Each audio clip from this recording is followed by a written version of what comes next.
So if you're planning to travel as a tourist in the year 2023, what is the destination that comes to your mind? Now, what if I tell you that one of the most happening destinations at this moment is Saudi Arabia? Now, this is a country that is not something that springs to your mind the minute you are making your plans to travel abroad.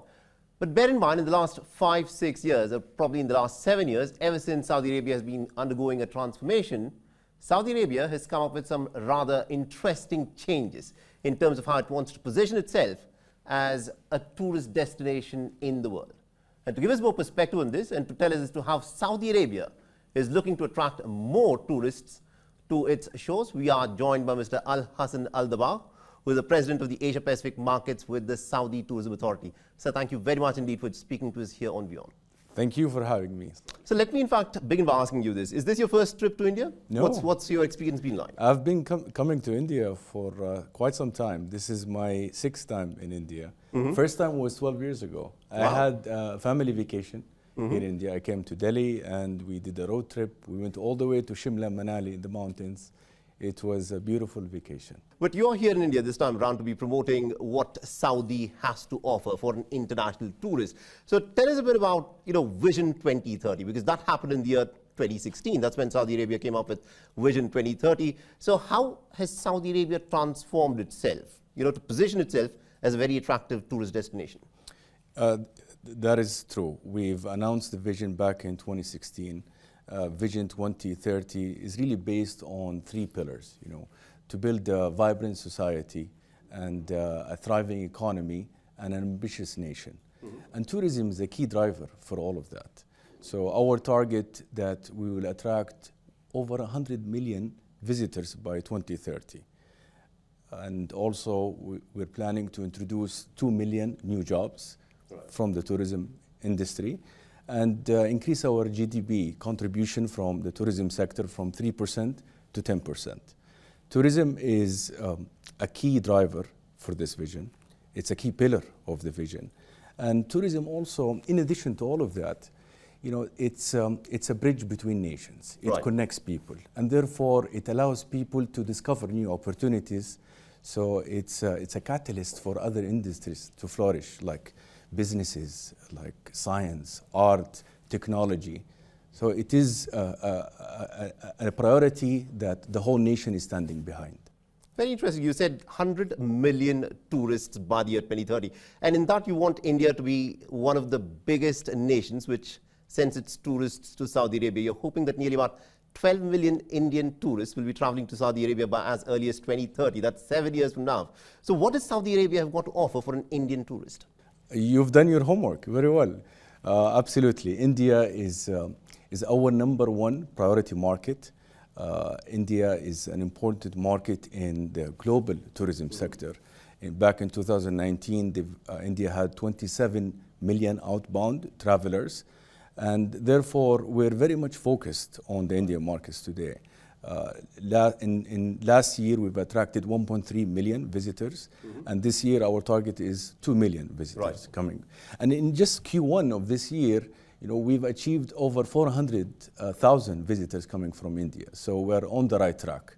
And by 2030, our ambition is to attract 12 million visitors from India.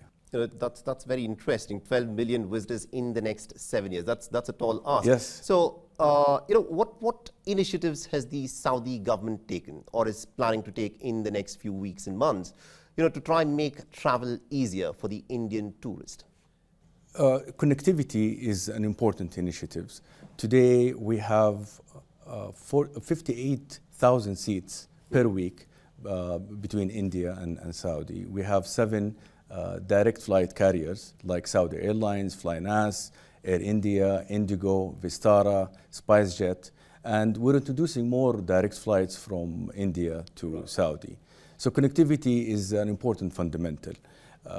Also, getting access to visa. We've simplified the process of getting the visa for Indians, and we've just opened 9 VFS Ta'ashir offices in Tier 1 cities in India, and we're planning to open more offices in the near future.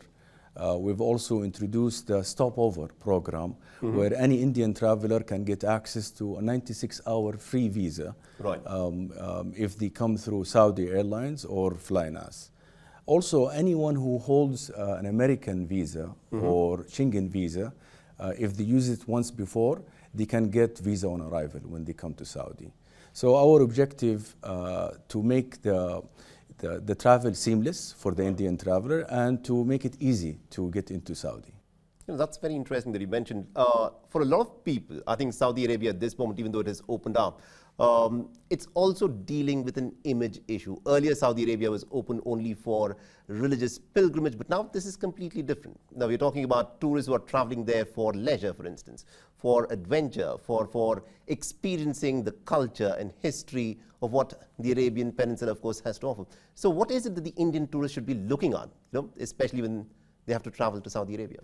True. We've gone through a major transformation in Saudi, economically and socially, and Saudi now has one of the most busiest calendars across the year in terms of events and entertainment.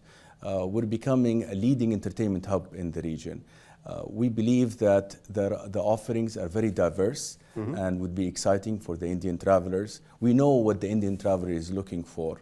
So we have a very... Yeah, the Indian traveler looks for experiences. This is more than anything else, people at this moment when you look at it. Yes. They look for experiences, they want to go do new things. Yes. And this is where, when you talk about Saudi Arabia has been talking about things such as, scuba diving and in the Red Sea resorts that you're coming up with. This was something that not many people were aware of. Yeah. Did you know that the Red Sea, and it's one of the most seeked out places for scuba diving in the world, is because we have a beautiful and colorful coral reefs in the Red Sea that attracts a diverse marine life and different type of fish. So all scuba divers from all over the world, they come to Saudi to dive in the Red Sea, also for snorkeling as well. Yeah. But yes, you're right. We think that there are three things that is really what will attract the Indian traveler. One is that we have rich culture and heritage. There is over 10,000 archaeological sites in Saudi and 6 UNESCO World Heritage Sites. So there is that part. We also have bustling, city life with entertainment, with restaurants, food experiences, and 5-star hotels. And lastly, which is the most important, the people of Saudi. The people of Saudi are very warm, they're very kind. We have a saying back in Saudi, it's called hafawa. Hafawa is an Arabic word that describes the truest form of hospitality. It's something that we're very proud of, and I believe Indian travelers, when they come to Saudi, they will get exposed to the rich history and culture by visiting the historical sites. They will be entertained in the city life, in shopping and the culinary experiences, and they will be interacting with local people, learning about how our traditions and how people live over there, and therefore they will connect with them and create great memories. Absolutely. Creating memories is why people want to travel. Yes. Experiences and creating memories, and which is what makes family travel and also solo travel so meaningful.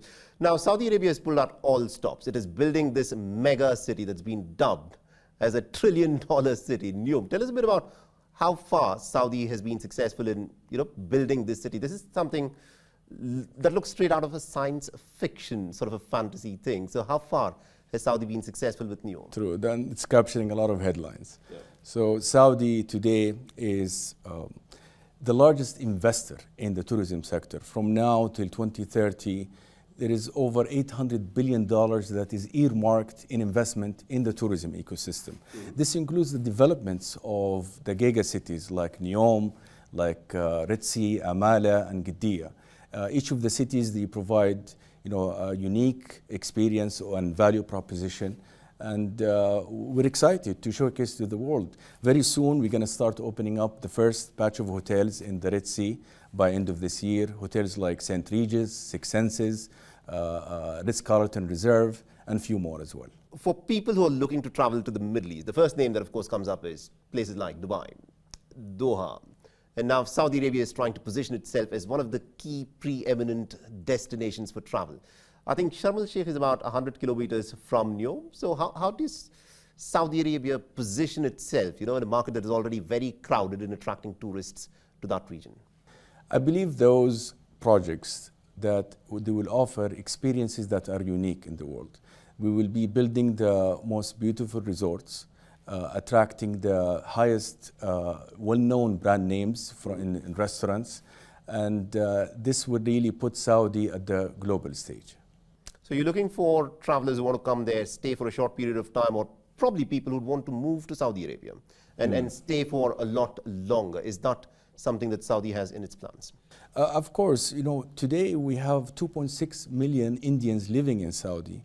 So VFR, visiting family and friends, is a strong travel purpose. That's why Indians are coming to Saudi. A lot of them stay for, on average, 34 days in Saudi Arabia. So it's a segment that we're very much focused on, and we want to nourish this. We want to encourage people who are coming to visit their families and friends to explore different parts of Saudi Arabia. We've been working very closely with our trade partners to introduce packages and offers for this segment. Right, now you started off with Vision 2030 in 2016, right? So it's now 2023. We are pretty much at the halfway mark. And this is a good time to, in fact, assess how successful Saudi Arabia has been. You're also dealing with, how shall I put it, with trying to get a certain brand of travelers who would come there, spend money, spend time, probably even think of moving to Saudi Arabia. How successful do you think you've been in attracting the kind of traveler that you want to Saudi Arabia? So yes, we've opened Saudi for tourism back in 2019, and then COVID hit. And last year, 2022, was the first year where you can really measure the recovery. Yeah. And we attracted 93 million visitors to Saudi, and UN WTO have placed Saudi as the second fastest growing destination in the world. So we're actually doing very well going forward, and we're on track to achieving this vision. Absolutely. Now, I was told that you are also into motorbiking. Yes. So, what is Saudi Arabia doing for those people who are interested in adventure? Look, I think road trips is one of the best ways to discover a country. So whenever I come to India or go to any of the source markets, I try to make time to go around, exploring the city by, doing this road trip, because this is where you will see the true, the hidden gems of the country. And this is where you will connect with people and really try, authentic experiences and food and all of this.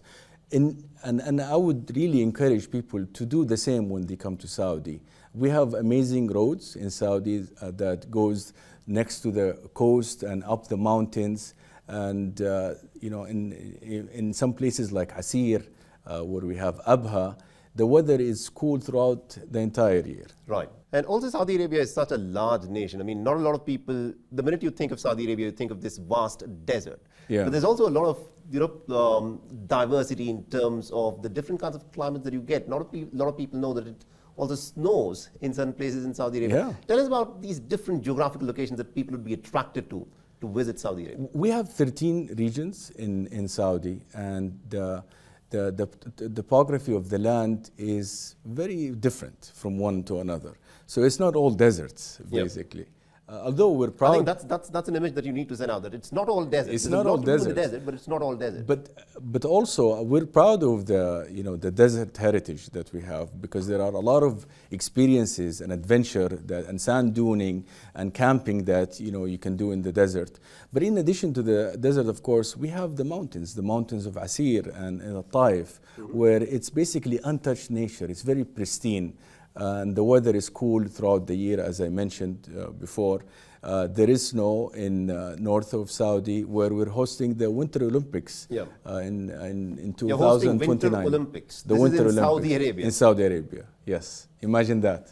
Wow, that's amazing. And also, for people who've got this perception that Saudi Arabia is a society that is very orthodox, that it is ultra-conservative, but that is changing under the Vision 2030. Tell us a bit about how Saudi Arabia as a society is transforming itself to make it more welcoming for global tourists. Because a lot of people who want to travel abroad have certain expectations when they travel to a certain destination. So how is the Saudi society getting itself up for this transformation to emerge as a tourist hub. Exactly. This is why I want people to come to Saudi to see these changes.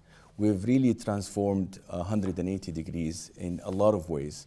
And anyone who comes to Saudi can feel comfortable as long as they respect the local culture and traditions. But it's a very modest society in Saudi. And we've been hosting global events like the Middle Beast, which is the largest tech concert in the world, with over 700,000 goers to this concert. The energy in Saudi is very live because we have a very young population. Right. Over 70% of our population is below 35 years old. So there is always events, there is always something happening. We're hosting Red Sea Film Festival, Binyali art exhibitions, and many more events that is taking place in Saudi. I am a big foodie, so when I travel to any destination, the first thing that I look for is what is there to eat. So in terms of cuisine, what does Saudi Arabia offer? So because what I said that we have 13 regions, the unique thing is that you can try the local food in each city is a bit different. Mm-hmm. So if you go to Riyadh or the central region, is different than when you go to the west, in Jeddah, which is the Hijazi region.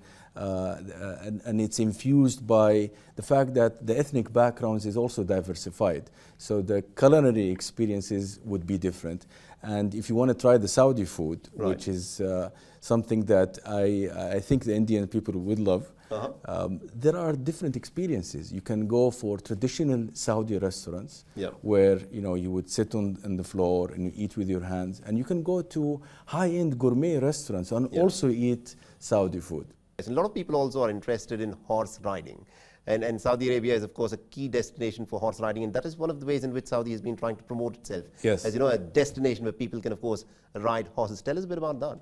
So the equestrian sport industry is very strong in Saudi. We're hosting, world tournaments in Saudi. If you go to places like Al-Ula, you can get the chance to experience horses, and even also train on horseback riding. Saudi Arabia is a nation that is crazy about football. And although what is interesting is that in the recent edition of the FIFA World Cup, Saudi Arabia, in fact, managed to beat Argentina. Tell us, what was the mood like in Saudi Arabia at that point of time? I mean, you can just imagine, right? Mm-hmm. The whole country just got wild after that win. We beat the champion. You beat the world champions. Yes. You beat the team that became the eventual world champions. But the reason why I ask you this is, especially at a time when you're looking to try and attract Indian tourists to visit Saudi Arabia, the sport that is almost a religion in India is cricket. Yeah. Tell us, how popular is cricket, and what is Saudi Arabia trying to do, to try and attract cricket-crazy fans to India? Because this is something that other Gulf nations have also done.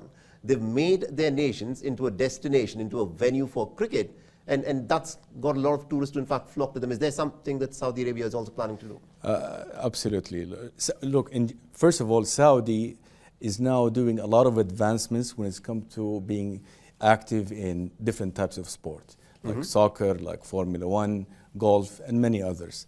Cricket is a natural choice for us because we have 2.6 million Indians living in Saudi, and we know how this game is important for Indians. So we have now a cricket federation, the Saudi Cricket Federation, that was established a couple of years ago. And we're building cricket fields in Saudi. We have a Saudi national team for cricket that is participating in tournaments in Asia. And we've recently sponsored IPL. Wow. We're very happy with this partnership with IPL. In fact, I just attended the finale between the Gujarat Titans and the Chennai Super Kings. Right. It was a fantastic game, very close call, but amazing.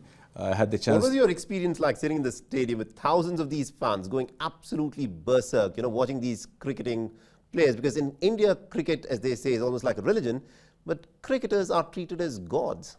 It was just out of this world. The energy and the vibe, how people were, cheering the entire time, it was fantastic. And you also had a chance to meet with MS Dhoni. Oh yes, I met with the legend. Let me show you the picture. This is with me and Donny after the game. This is amazing. Yes. Okay, I think we can try zoom in on the cameras. This is a lovely picture, and you look really excited. Have you played cricket? I was. Have you played cricket? I haven't, but I have friends, Saudi friends, who play cricket. But I think after this trip, after going to the finale of IPL, I'll start to explore this game. It's a fascinating game. It's one of the most exciting games there is. It requires a lot of skill. It's also very physical, but at the same time, it requires a lot of skill, you know, Yes. to master the art of batting and bowling. Yes, yes. And trust me, in India, there's not a kid that you'd see who has not played cricket. Of Every course. street is a cricketing pitch in India. Of course. So this is how children in India grow up. And Saudi Arabia taking interest in cricket is also, you know, one of the ways of attracting Indian tourists there. But another thing which Indians love, almost as much as they love cricket, is Bollywood. Yes. So how big is Bollywood in Saudi Arabia? Recently, Shah Rukh Khan shot shot the movies in Saudi, Donkey. Wow. And more movies are coming in the future. We are trying to get closer to Bollywood, attract more Bollywood celebrities. They're coming in for events like the Red Sea Film Festival, but we have plans to bring celebrities, Bollywood celebrities, to come and enjoy a holiday. Right. A true holiday in Saudi, so that they can go back and share their experiences, you know, with their follower base. And my final question to you is this. A lot of people across India, and indeed the rest of the world, would be watching this. So tell us 3 key reasons as to why people should visit Saudi Arabia when they're making their next travel plan. Well, I would say that when you come to Saudi, expect the unexpected. And there is a lot of hidden gems in Saudi. So the number one reason would be that we have diverse, you know, culture with deep heritage, a lot of historical sites to explore, places like Al-Balad in Jeddah, where there are houses that dates back to over, you know, 100 years old. You would see how people used to live back then. We have places like Al-Turayf, which is the birthplace of Saudi. This is placed in Al-Dir'iyah. And we have, of course, Hegra in Al-Ula, which has the Nabatean civilization that dates back to over 200,000 years. So history and culture is number one. 2, I would say entertainment and the city life. It's quite exciting in Saudi. There is a lot of malls, luxury shopping experiences, fine dining. And 3 is the people.